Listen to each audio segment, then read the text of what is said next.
一命二运三风水，风水好坏和你大有关系。欢迎大家收看今天的生活小酱汁，我是你们的老朋友小酱汁。今天为大家讲述的是3分钟教会你手相算命，从此算命不求人。有一次在外出的路上，我碰巧结识了一个朋友，听了他的经历，感觉非常有意思。大学时候，他有个室友特别喜欢研究手相，但这个朋友是个做事总是3分钟热度，学半截落下半截。他看着对方买了这么多书竟然不看，觉得着实可惜，于是自己就拿着看了起来。不看不知道，一看不得了，他很快就领悟了手相的看法，真是无心插柳柳成荫啊。随着他时间越来越多，在他的朋友圈内也渐渐的有了一些名气，于是自己对手相也有了更深的领悟。他说这么多年看手相也帮到了不少人，于是跟我说了很多他经历的事，其中他就谈到了用后天八卦是如何纳入手掌来看手相的。讲到这里，就让我们一起来看看到底如何把八卦纳入手掌上去看手相的吧。1. 以自己的左手为准。2. 把后天八卦纳入手掌之中。后天八卦，正南离卦位于手指根部，正北坎卦位于手掌根部，正东震卦位于大拇指根部及延伸处，正西兑卦位于小拇指根部和小鱼际中间区域，西南坤卦位于手指小拇指根部，东北艮卦位于手掌大鱼际处，东南巽卦位于食指根部，西北乾卦位于小鱼际。3. 常见的手相分析。1. 坎卦区域。坎代表二字，代表肾，代表生殖系统，主收藏。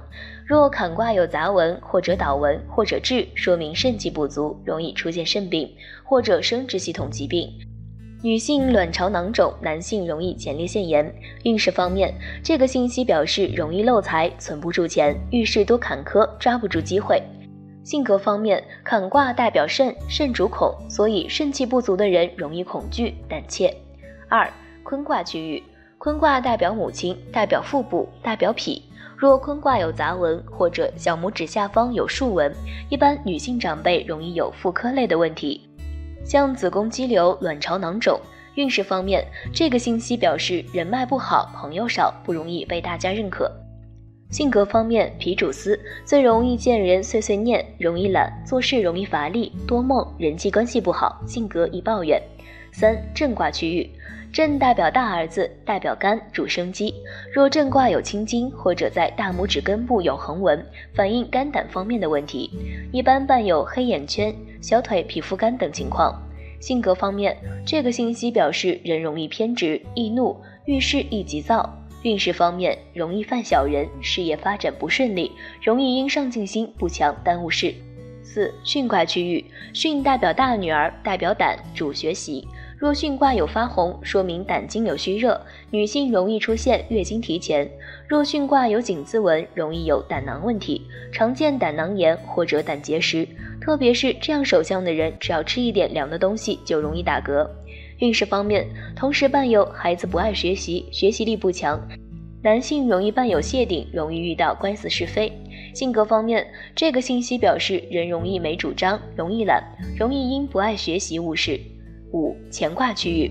乾代表父亲，代表心脑，代表领导，主考试，主升官运。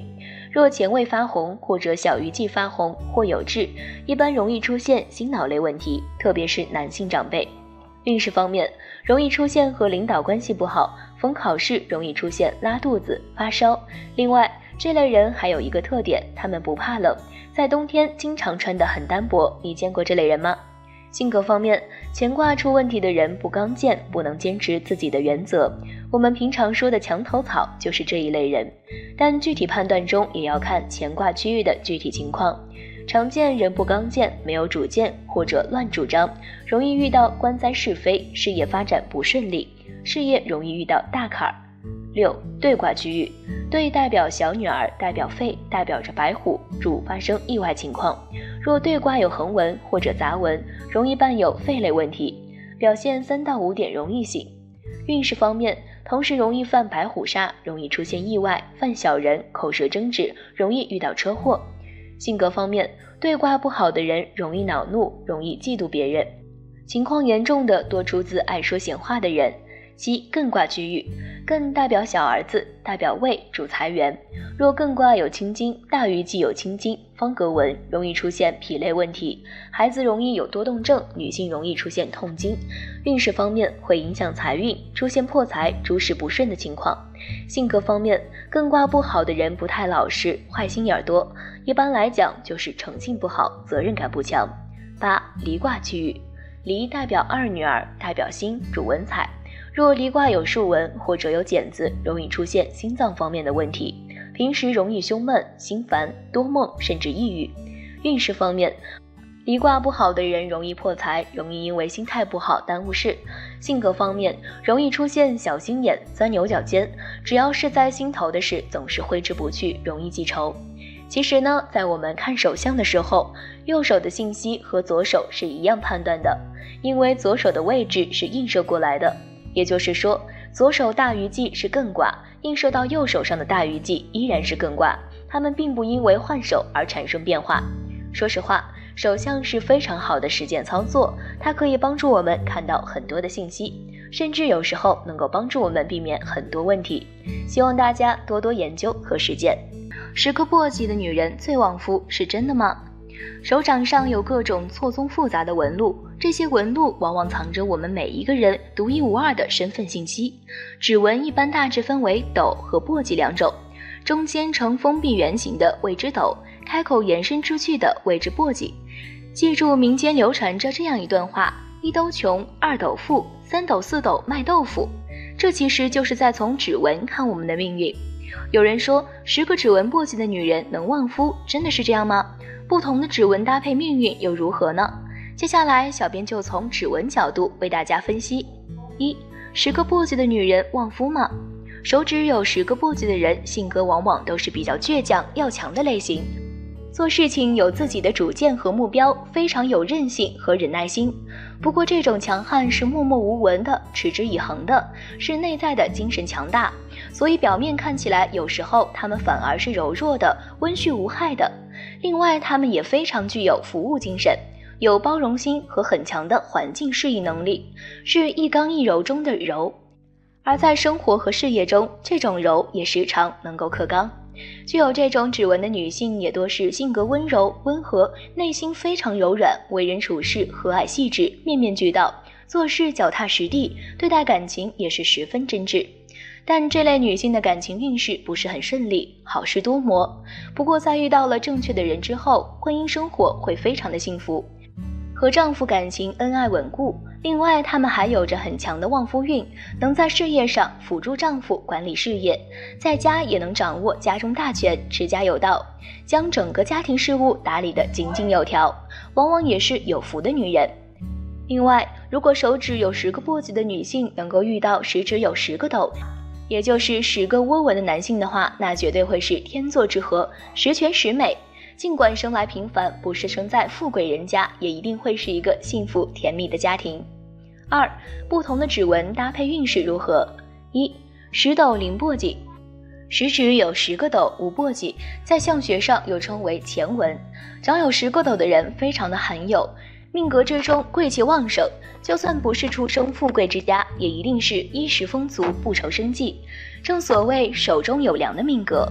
乾为阳，所以有10个斗的人主观意识很强，大多数是性格积极乐观、直爽豪迈的人，对生活充满热情和干劲儿，对财富和权势富有野心，有探险和冒险精神，敢闯敢拼，个性强韧，不服输，行为做事很有主见，在事业上属于开拓进取的领导型，而且对财富的热衷能让他们坚持朝向自己的目标努力。如果运势顺利，财运会在35岁之前大涨长虹，出人头地，取得事业上的小高峰。2. 9斗1簸箕。民间有9斗10斗享清福的说法，意思就是手上有9个斗1个簸箕的人，生来就是享福的富贵命，天生命如金斗，财运好到99，一辈子安逸享受。有9个斗1个簸箕的人，大多热情积极，有活力，机敏灵活，善于变通，理解力强，为人富于同情心，常有好人缘，命中多贵人。9个斗财源广阔，1个簸箕稳固根基，生财有道，家业均安，所以这辈子运势几乎不会大起大落。就算是出生在普通人家，也能够依靠时运改变家境，注定不会困苦清贫。3. 八斗两簸箕。手指有八斗两簸箕的人，命中的财运福禄一般，因为心性不够坚定，性格双重多变，总在积极与消极之间变化，所以人生际遇也是时好时坏，财运不够稳定，大多数流于幻想，缺乏实际行动。中年前运势不佳，需要贵人相助改变命运。4. 七斗三簸箕。3个簸箕7个斗的人，一生的财路一般，但是贵在能吃苦肯坚持。虽然不一定有过人的天赋，但是能够厚积薄发，吸引众人的注意。若还能得到贵人赏识的话，运势一样可以风生水起。早年运势不佳，财运平平，但中年之后，财富运势能够水涨船高，也算是有后福的人。5. 六斗四簸箕。手指有6斗4簸箕的人，性格沉静，爱幻想，常多思多虑，比较内向，缺乏安全感。这种人在青少年时期心性比较敏感，经常感情用事，有时自信，有时又很自卑。青年后思想会逐渐成熟，最好的到外地发展，这样更能够拓宽眼界，磨练心智，财运和事业会逐渐好转。不过要想有稳定长久的发展，还要需要与人协助，运势才能更佳。6. 五斗五簸箕的人。手指有5斗5簸箕的人，性格比较要强，喜欢变化与挑战，不满足于现状，在事业上有不错的工作能力，敢于挑战和创新，而且还是一个运气不错的人。早年比较随性，贪图安逸享乐，财运一般。随着年龄逐渐成熟，阅历的积累会给他们带来更好的财富商机。7. 四斗六簸箕。手指有4个斗6个簸箕的人，一般也是小富之家。正所谓3斗4斗卖豆腐，有着小本经营，但是心比较劳累操心，财富需要辛苦求得，虽无大富也算小康。不过有4斗6簸箕的人表面明朗，实则内心孤独，且多以自我为中心，追求完美，所以人际方面也会影响到自身的财运。可以从事文艺行业，会有更好的发展。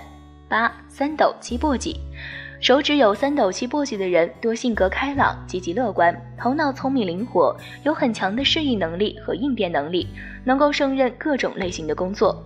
心思灵敏的他们能够快速抓取到有用信息，在职场中能够审时度势，多数是优秀的管理者，具有极佳的财运和事业运，家产顺风。9. 2斗8簸箕。民间传说手指上有2斗8簸箕的人，多属富贵之人，生活会比较富裕。因为这种手相的人多性格开朗温和，所以有很好的人际关系，有异性缘，能有很好的婚姻和家庭，命中多贵人相助，自身的财运非常的顺利，也可以说是有福之人。10. 1斗9簸箕。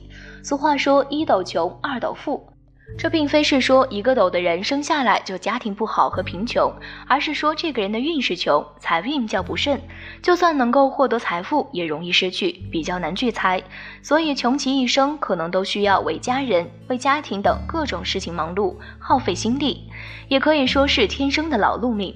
好在这种人内心坚定，性格独立，就算时运不佳，也能够靠自己的努力争取改运的机会，渡过难关，人生多有意想不到的转机。11. 0斗10簸箕。10个簸箕在相学上又被称为坤文，与乾文真的是一刚一柔的两种极端。如果说乾文是精力充沛、积极进取型的，那么有10个簸箕的人就是安稳踏实、追求安逸的老实人。他们性格沉稳倔强，待人真诚热情，做事非常有耐心，脚踏实地，但有时又喜欢认死理，钻牛角尖，缺乏灵活性。有时受性格影响，运势比较坎坷，好事多磨。其实指纹只是了解我们人生运势好坏的一个分支，它不能完全代表我们的运势好坏。如果想要真正的了解自己的运势，还需要结合紫微斗数、梅花易数、居家风水等各方面情况来看，但这些都只是次要因素，最重要的还是要结合个人的努力情况来看。算命预测出来的灾祸真的能解吗？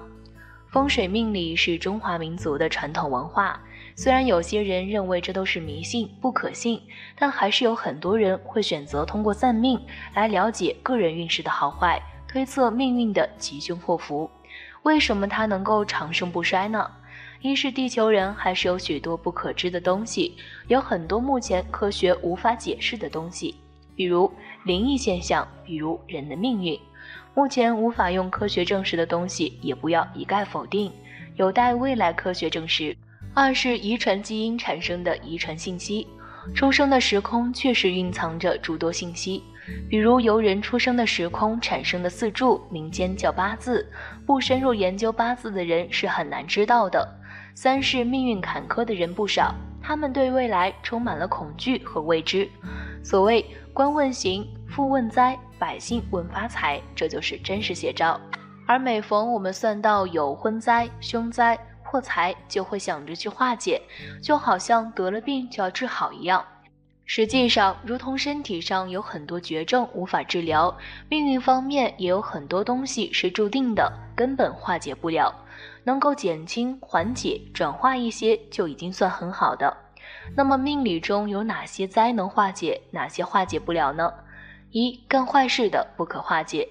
如果看到有灾，已经有一只脚迈向地狱的门口，但还不收手，还在继续迈向深渊，比如违法乱纪的事情、贩毒走私、贪腐等，不管多大法力的大师都是不行的。比如当今倒台的大贪官，他们也请大师，都是有名的风水大师调了风水，为什么还是倒了台呢？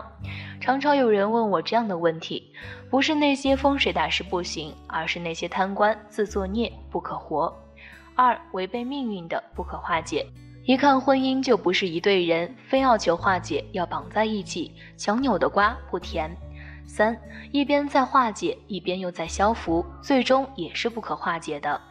比如有的看到了有灾，给出了一系列化解办法，但继续豪赌嫖娼，或者与克夫明显的女人鬼混，八字主要是食伤旺的。下面说说哪些可能化解的。一、看到命运可能发生的事情，可以提前预防，比如五行化解、配卦、生肖、数字、颜色等；风水化解、行善积德、捐款、做好事不留名等。二、看到命运容易犯牢狱官灾或者疾病破财的，嘱咐其遵纪守法，可以适当缓解。不要踩法律红线，年轻人可以送到部队，到不了部队的不要与社会闲杂人等混到一起。预测有血光之灾或者疾病的，可以适当缓解，但是大的方向很难避免，只能尽可能的减少损失。三、已经发生的事情做些化解，可以起到尽孝和安慰后人的作用，比如已经患了绝症，做些风水化解，但一定要配合医生治疗，可以起到延缓生命的作用，个别也可以痊愈。已经发生牢狱之灾的，调调风水，比如祖坟，可以促进牢狱的减刑，但不能违背以上说的不能化解的几条，比如继续消福、嫖赌等，还可以防范后人再有牢狱灾。四、提升运势可做化解，比如官运、财运，但一定要在命运许可的范围内。风水的作用是在命运许可的范围内提高层次和容易度，比如同样亿万富翁，有1亿、2亿，也有9亿、10亿，还有100亿。同样赚1万块钱，有的很轻松，打个电话就可以了，有的很困难，还要去下苦力。化解分两种，气场化解和意识化解。意识化解就是人们通过改变自己的个性加强修养，比如做善事、宽心以待人，或者读书学习改变命运。气场化解就是运用宇宙五行力量来化解。化解师通过分析你的八字婚灾、伤灾、牢狱之灾以及工作不顺利等潜在因素，然后给你调节五行气场来化解的。一、气场化解方法。一、增加八字喜用神的气场。喜神为水，可养鱼，穿黑色衣服来调节，也可利用属相的力量和地理方位的力量来化解。比如水为喜用，可以佩戴生肖如鼠、猪属相牌，也可以到北方发展，到水边等，或者从事喜用神的行业。二、抑制八字筹忌神的气场，可用合或者通关化解，不要用克。比如申金为忌的话，用通关方法可以用水泄，根据八字看是否可以运用申子辰合化水，或者巳火合申金。巳火为灯，可以在申的方向带有蛇属相的长明灯来化解。申为忌，也可以在亥方向放一个猪的属相。另外可以养鱼来化解。若卯为忌神，可以用戌土化解，如养狗最好。五行化解，如用神不旺，忌神不是太旺，以合为主。合的属相，合的方向，合的行业。若忌神太旺，最好用泄。解灾要掌握忌神的力度，太旺不能合，合不住。3. 寒暖燥湿的调节。八字过于燥，过于寒凉，女性不容易怀胎，坐不住胎，流产等，需要温湿调后，可以让命理主带生肖以及风水调节，强调调后的气场，并且配合生活习惯，比如多洗澡等。家中色调以及穿衣用冷色调，多吃冷饮，少吃肉类高蛋白营养。另外，重要一点是多吃绿豆糕、绿豆芽。绿豆有去温解热的功能，而且豆是种子，种子女嘛。如果女命八字比较寒，需要吃热补，需要吃热性物质，如黄豆、黄豆芽。不宜吃凉性食物，也可以找中医配些中药。4. 弥补通关五行调候，比如子女星是金受克，需要用土来通关；子女星是水受克的，需要用金来通关。不一一细说，命理师也可以通过随身佩戴生肖。1. 需土通关的，可以在家庭内西南面、西北方放黄色麒麟，材质铜、陶器、水晶、玉器等，不可用木质麒麟，或者放狗、牛、龙、羊等4种化解物，但具体放什么必须在命理师的指导下。2. 需金通关的，在家庭中内放银色或者白色麒麟，最好是铜制、水晶、玉器，不能用陶器，或者放猴与鸡的化解物。3. 需水通关的，在家的西面或者厅内放水晶、水晶球，放鱼缸，或者放猪与鼠的化解物。4. 需木通关的，在家北面或者厅内放木质麒麟，或者放兔与虎的化解物。5. 需火通关的，在家东面或者厅内放红色麒麟木质最好，或者放马与蛇的化解物。5. 从方位上化解，如八字中有年之引，最好不要到申方向，凡本命年就不要在本命年方向和本命年的对冲方向上动土。6. 从六亲上调节，八字命局印星为喜用，可以认个干妈；偏财为用神，可以认干爹；比劫为用神，可以认干姊妹、兄弟。7. 风水调节，五色补益法，五气对应五色，金为白色，木为青色，火为赤色，土为金色，水为黑色。假如你的命局日干是火，身偏弱，印星是木，得令很强，木和火明显失衡，很容易出现木多火灾现象，日主自然无好事。这样的命局化解，自然增加日主火的力量。在家庭装潢方面，多用红色，衣服也是以红、黄、花色为主，这样始终生活在红色的环境中，命局中火五行的力量就自然而然增加了。这种补救是一个从量变到质变的过程。还可以住房正南方墙壁上悬挂8匹骏马图等。2. 意识化解。1. 加强修养，改变自己的个性。很多朋友找人算命，首先算婚姻，算事业，其实更应该注重测算性格。所谓性格决定命运，有什么样的性格将直接决定事业的成败以及婚姻的幸福。比如七杀星性是权力欲望强、霸道，容易招小人，命主七杀为喜神，容易当老板领导。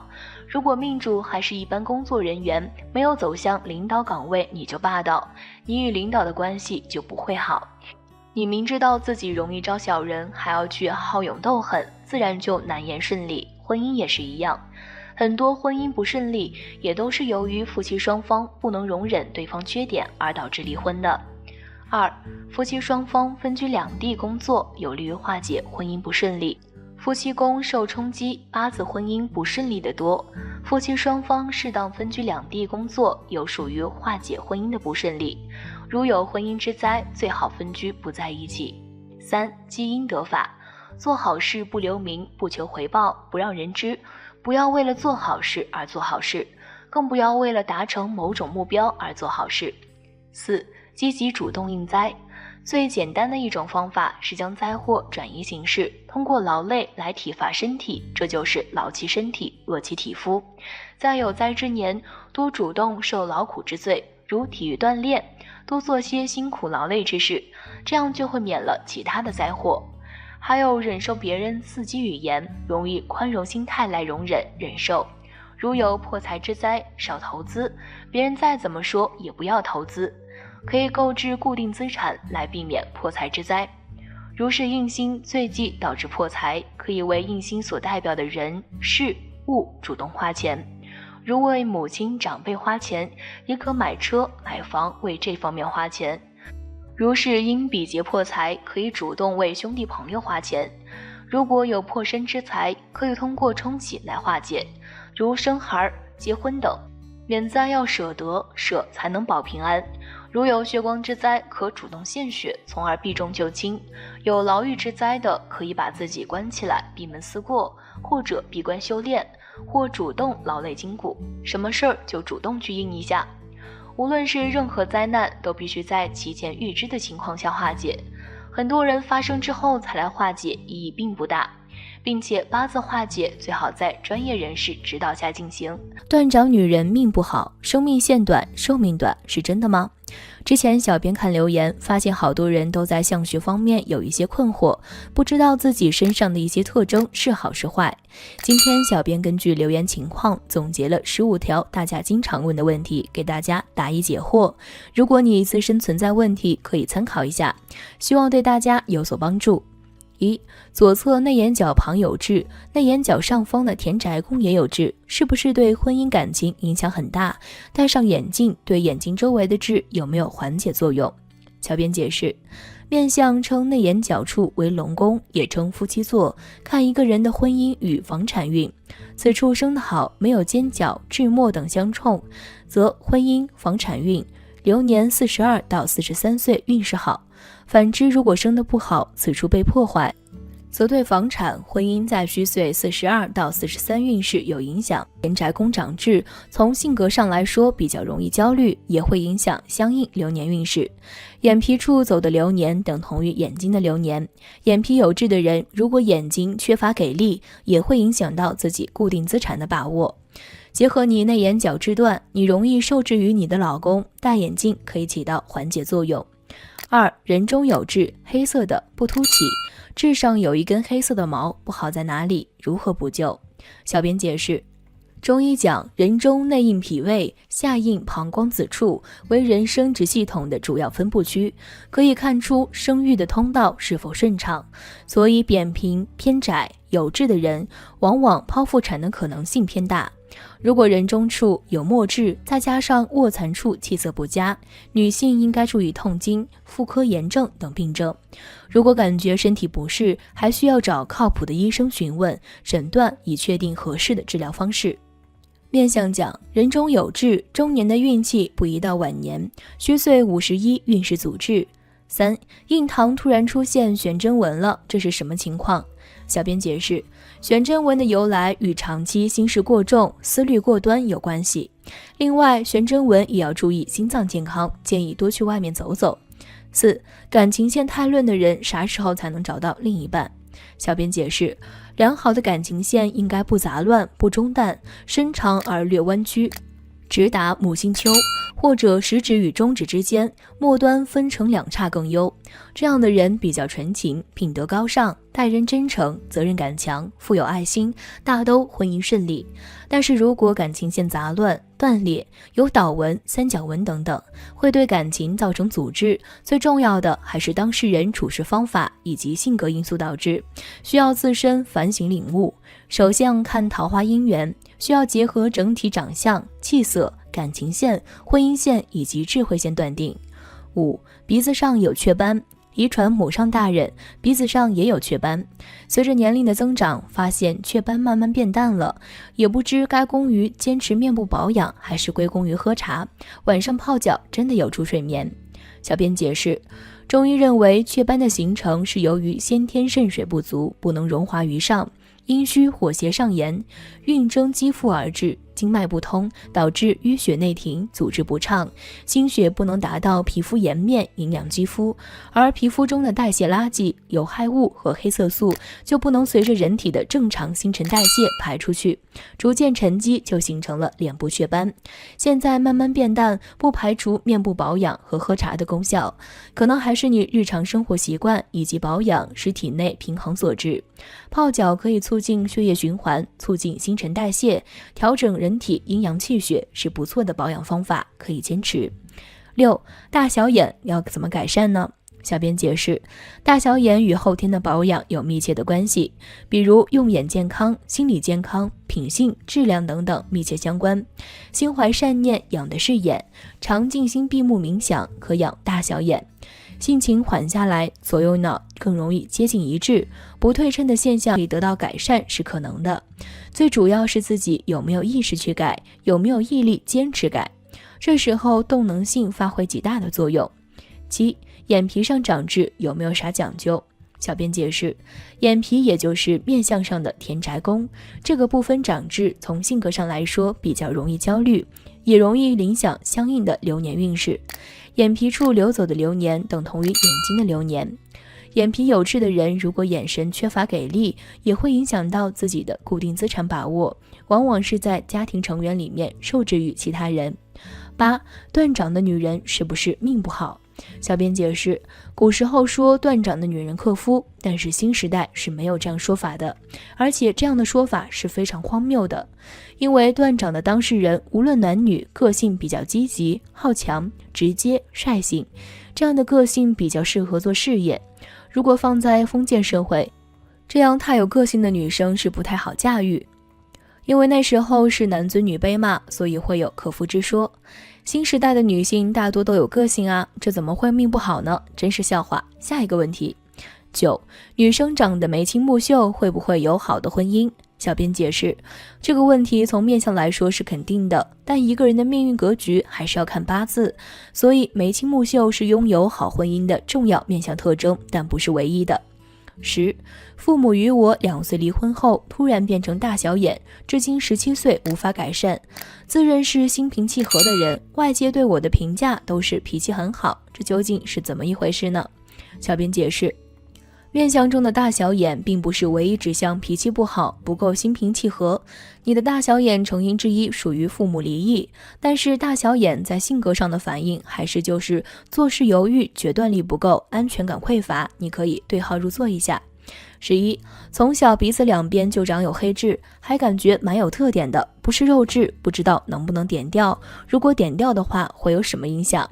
小编解释，对待痣的看法，我个人认为是有2点比较客观的，一是面无善痣，也就是说脸上的痣无论是面相理论中的善痣还是恶痣，都有不同程度的负面影响。2是不要放大痣的负面作用，因为除了眼睛、眼皮、鼻梁、印堂、人中上的痣，脸部其他位置长痣都没有太负面的影响。不要受到点痣美容机构的言论影响，因为人家是要做生意的，你懂的。12. 生命线短就代表一定会短寿吗？小编解释，生命线代表一个人的精力强弱和个性缓急，生命线代表一个人会不会遭遇到意外，会不会有大疾病或者大危险，生命线代表一个人会不会做手术，在哪一年会做手术，生命线代表一个人的一生健康状况。如果一个人手上没有生命线的话，生命线便可以被事业线代替。直白地说，生命线只是代表一个人的体力和精力。当然，世人所说的生命线、寿命短，这是没有确切依据的，所以生命线短并不一定会代表短寿。13. 右眼下眼睑靠近眼角的部位有2颗痣，这什么含义呀？小编解释，这个位置的痣叫做泪痣，与感情有关，往往在虚岁30岁之前，感情运势比较辛苦奔波，也难开花结果。当然相不独论，如果眉毛、眼神、鼻子相里不错，负面影响可以缓解不少。14. 女的鼻子偏，鼻孔外露明显，预示着什么？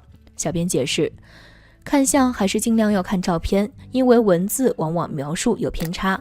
就你文字描述，彼此扁平面相的人特点往往是在工作或者感情中被忽略、被轻视，缺乏足够的气场魄力。但是如果眼神足够给力，是可以补益这个问题的。鼻孔外露的人往往比较辛苦，比较操心，脾气往往比较急躁。15. 耳骨外反有什么特别的说法吗？小编解释，耳骨外反的人往往不安于现状，不愿意低调。耳朵分为耳轮和耳廓，耳廓突出的就叫做耳骨外反。耳廓代表着当事人自己，耳轮代表另一半或者父母。耳骨外反的人往往容易以自我为中心，优点是做事比较执着认真，内在能力强大，能扛事，体力往往比较充沛。不知道小编讲的这些对大家有没有帮助？其实相学只是给我们的运势提供一个参照，并不能够完全代表我们的运势好坏。如果想要自身运势好，还是得靠自己。好了，今天的分享到这里就结束了，希望大家能够喜欢。记得给小编点点关注和小铃铛，小编会继续给大家分享更多有趣的命理内容。我们下期再见。